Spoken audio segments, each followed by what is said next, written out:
The USDA released their numbers on the Cattle Inventory Report, and Derrell Peel has done what economists do and crunched the numbers, looked at them in many different ways. And Derrell, let's talk about what the USDA had to say.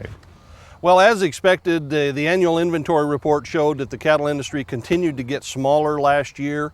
The all cattle inventory in the U.S. was a little bit over 90 million head. That's down about 1.5%. That's the smallest total U.S. cattle inventory since 1952. The beef cow herd, as a part of that, was down about 3%.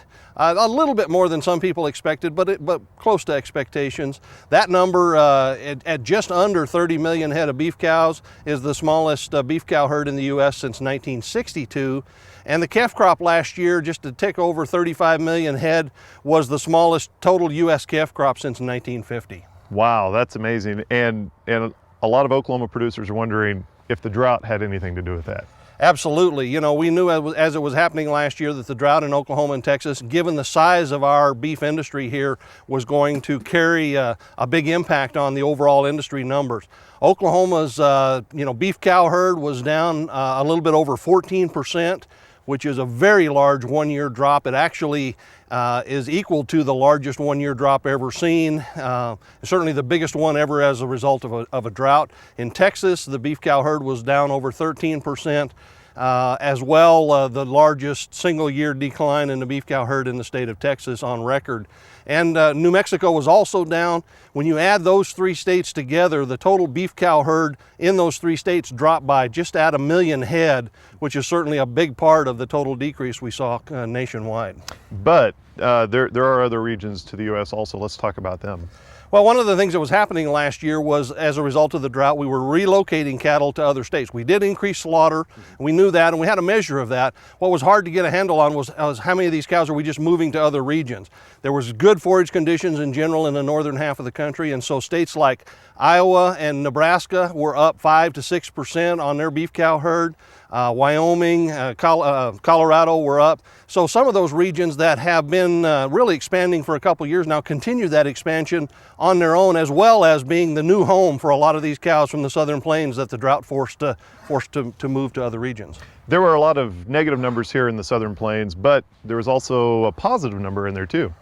That's right. Part of the liquidation in the southern plains was less replacement heifers, but we had an idea that expansion was going on.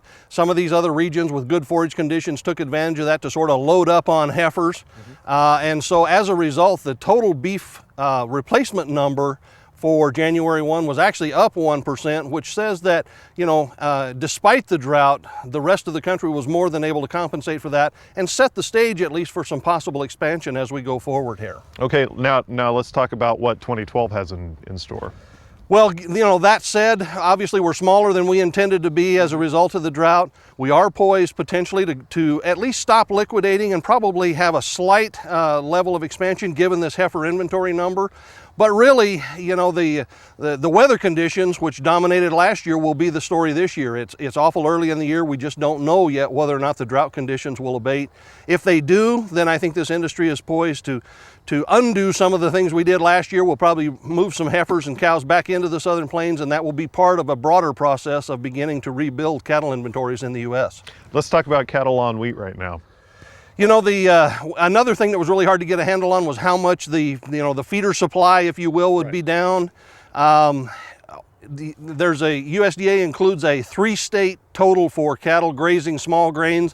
That number for January 1 of 2012 was almost identical to a year ago's level. And we know it was down last year because we were already dry last year as well. For Oklahoma specifically, the estimated feeder supply, which is the supply of young cattle that are not already in feedlots, was down about 14% this year.